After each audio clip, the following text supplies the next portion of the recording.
hello నమస్తే నేను Ashok welcome to ప్రజా చైతన్య విశాఖ స్టీల్ ప్లాంట్ కి సంబంధించి కేంద్ర ప్రభుత్వం ఒక గుడ్ న్యూస్ చెప్పింది 11,440 కోట్ల రూపాయల్ని ప్రకటిస్తున్నట్టు నిన్న కేంద్ర మంత్రి కుమారస్వామి ఒక ప్రెస్ మీట్ పెట్టి విశాఖ స్టీల్ ప్లాంట్ కి సంబంధించి నిధులను మేము రిలీజ్ చేస్తున్నాము ఈ నిధులకు సంబంధించి అక్కడ డెవలప్మెంట్ వర్క్స్ కావచ్చు ఉద్యోగులకు సంబంధించిన జీతాలకు సంబంధించిన అంశం కావచ్చు వాటన్నిటిని కూడా క్లియర్ చేయాలని చెప్పేసి కూడా చెప్తూ వచ్చారు దాంతో పాటు ఆ యొక్క ప్రభుత్వ రంగ సంస్థ పూర్తి స్థాయిలో నడవడానికి గనులకు సంబంధించి కావచ్చు గనుల అలాట్మెంట్ కి సంబంధించి కావచ్చు కూడా నిర్ణయం తీసుకుంటామంటూ కూడా ఆయన మాట్లాడుతూ వచ్చారు అయితే కూటమి సర్కార్ అధికారంలోకి వచ్చిన తరువాత ఈ ప్రకటన చేశారు కాబట్టి దీని మీద టీడీపీకి సంబంధించిన వ్యక్తులు కావచ్చు టీడీపీకి సంబంధించిన రాజకీయ పార్టీలన్నీ కూడా వాళ్ళదైన శైలిలో ఎవరికి వాళ్ళు ఈ పని మేము చేశాము మేము అధికారంలోకి రావడం వల్ల మేము ప్రభుత్వంలోకి రావడం వల్ల కేంద్ర ప్రభుత్వం ఇలాంటి సహకారం అందించింది గత 5 ఏళ్లలో అలా జరిగింది ఇలా జరిగిందంటూ కూడా ఎవరు ఇష్టం వచ్చినట్టు వాళ్ళు ఆరోపణలు చేస్తూ వస్తున్నారు అయితే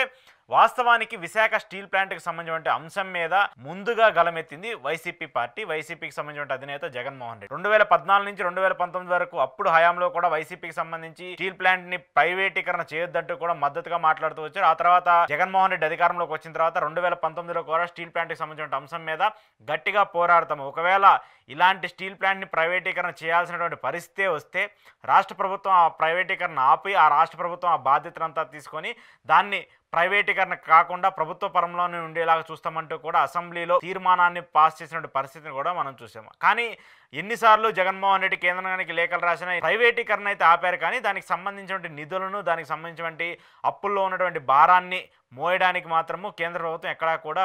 డబ్బులు ఇచ్చినటువంటి పరిస్థితి కనపడలేదు ఆ తర్వాత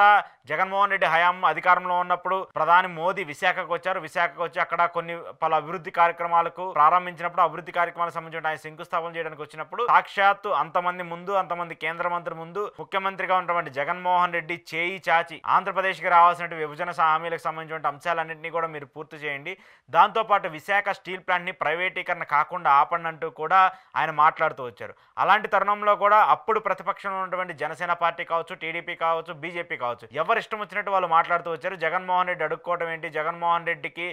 25 ఎంపీ స్థానాలు ఇస్తే మేము తలలో ఉంచుతాం మెడలు ఉంచుతామని చెప్పారు కదా మరి ఇంతమంది ఎంపీ సీట్లు ఇచ్చారు కానీ ఏం చేశారు జగన్మోహన్ రెడ్డి అడుక్కోవడం ఏంటంటూ కూడా ఎవరు ఇష్టం వచ్చినట్టు వాళ్ళు మాట్లాడుతూ వచ్చారు ఆరోపణలు చేస్తూ వచ్చారు అయితే కూటమి సర్కార్ అధికారంలో వచ్చినటువంటి ఈ 8 నెలల్లో విశాఖ స్టీల్ ప్లాంట్ కి సంబంధించినటువంటి ఒక గందరగోళ పరిస్థితులు వచ్చాయి జగన్మోహన్ రెడ్డి కూడా ఒకవేళ విశాఖ స్టీల్ ప్లాంట్ కి సంబంధించి ప్రైవేటీకరణ చేస్తామంటే రాజకీయ పార్టీలని తేడా లేకుండా ఆ స్టీల్ ప్లాంట్ ని ప్రైవేటీకరణ కాకుండా ఏ పార్టీతోనైనా మేము కలిసి పోరాటం చేస్తామంటూ కూడా ఆయన ఒక ప్రకటన అయితే చేశారు ఇదే నేపథ్యంలో నిన్న కేంద్ర మంత్రిగా ఉన్నటువంటి కుమారస్వామి ఒక ప్రెస్ మీట్ పెట్టి ప్రైవేటీకరణని అడ్డుకున్నది అప్పుడు జగన్మోహన్ రెడ్డి అంటే అధికారంలో ఉన్నటువంటి జగన్మోహన్ రెడ్డి ప్రైవేటీకరణ కాకుండా అడ్డుకున్నారు వాస్తవానికి ఈ స్టీల్ ప్లాంట్ ని 2021లోనే ప్రైవేటీకరణ చేయాల్సి ఉంది కానీ ఏపీ అసెంబ్లీ తీర్మానం కావచ్చు లేదంటే సీఎం నుంచి ఎక్కువగా ఒత్తిడి కావచ్చు ఇవన్నీ వచ్చినటువంటి నేపథ్యంలో మేము 2021లోనే దీన్ని ప్రైవేటీకరణ చేయాలనుకున్నాము కానీ కొన్ని ఒత్తిళ్ల వల్ల చేయలేకపోయామంటూ కూడా కేంద్ర మంత్రిగా ఉండడం అంటే ఇప్పుడు బీజేపీ కూటమిలో ఉన్నటువంటి టీడీపీ జనసేన కూటమిలో ఉన్నటువంటి బీజేపీ పార్టీకి సంబంధించిన కేంద్ర మంత్రి జగన్మోహన్ రెడ్డిని పొగుడుతూ జగన్మోహన్ రెడ్డి చేసినటువంటి పనితీరును అభినందిస్తూ నిన్న ప్రెస్ మీట్ పెట్టి మాట్లాడుతూ వచ్చారు ఇప్పుడు ఇదే కూటమికి సంబంధించిన నేతలకు కూడా ఒక కోపం తెప్పిస్తుంది వైసీపీ శ్రేణులందరూ కూడా వాళ్ళు ఏం చెప్పుకుంటూ వస్తున్నారు జగన్మోహన్ రెడ్డి ఇంత పని చేసినప్పటికీ కూడా ఆయన చెప్పుకోలేకపోయాడు ఆయన చేయలేకపోయాడు సో అది జగన్మోహన్ రెడ్డి తీరు అంటూ కూడా మాట్లాడుతూ వచ్చారు విశాఖకు సంబంధించి ప్రధాని మోదీ వచ్చినప్పుడు కూడా ఆయన చాలా గట్టిగా మాట్లాడుతూ వచ్చారు విశాఖకు సంబంధించిన రైల్వే జోన్ అంశం కావచ్చు స్టీల్ ప్లాంట్కి సంబంధించిన అంశం కావచ్చు కడపకు సంబంధించిన స్టీల్ ప్లాంట్ అంశం కావచ్చు లేదంటే విభజన హామీలకు సంబంధించిన అంశాలు కావచ్చు వీటన్నిటిని కూడా మీరు ఖచ్చితంగా నెరవేర్చాలంటూ కూడా ఆయన చాలా గట్టిగా మాట్లాడుతూ వచ్చారు కానీ ఇటీవల విశాఖకు ప్రధాని మోదీ వచ్చినా కూడా ఎక్కడా కూడా టీడీపీకి సంబంధించి చంద్రబాబు నాయుడు మాట్లాడలేదు జనసేనకు సంబంధించి పవన్ కళ్యాణ్ మాట్లాడలేదు కనీసం మాకు రావాల్సినటువంటి హామీలను కూడా ఇవ్వండి అంటూ కూడా ఎక్కడా మాట్లాడలేదు ఎప్పుడూ కూడా మోదీని ప్రైజ్ చేస్తూ మోదీని అప్రిషియేట్ చేస్తూ బీజేపీని పొగుడుతూ కూడా మాటలే కానీ రాష్ట్రానికి సంబంధించి రాష్ట్ర ప్రయోజనాలకు సంబంధించి కావాల్సినటువంటి అంశాల మీద కూడా ఎక్కడా మాట్లాడలేదు కానీ జగన్మోహన్ రెడ్డి చేసినటువంటి పనితీరుని జగన్మోహన్ రెడ్డి ఆ సమయంలో అధికారంలో ఉన్నప్పుడు ఆయన చేసినటువంటి వ్యవహారాలని అన్నిటినీ కూడా ఆయన ఇప్పుడు అధికారంలో లేకపోయినా ఆయన ప్రతిపక్షంలో ఉన్నా కూడా ప్రస్తుతం అధికారంలో ఉన్నటువంటి కేంద్రం పొగుడుతూ వస్తుంది ప్రస్తుతం అధికారంలో ఉన్నటువంటి కేంద్ర మంత్రి గతంలో విశాఖ స్టీల్ ప్లాంట్కి సంబంధించి జగన్మోహన్ రెడ్డి స్టాండ్ తీసుకొని ఆ ప్రైవేటీకరణ ఆపాడంటూ కూడా చెప్తూ వస్తున్నారు ఇవన్నీ కూడా ఒక మంచి చేసినప్పుడు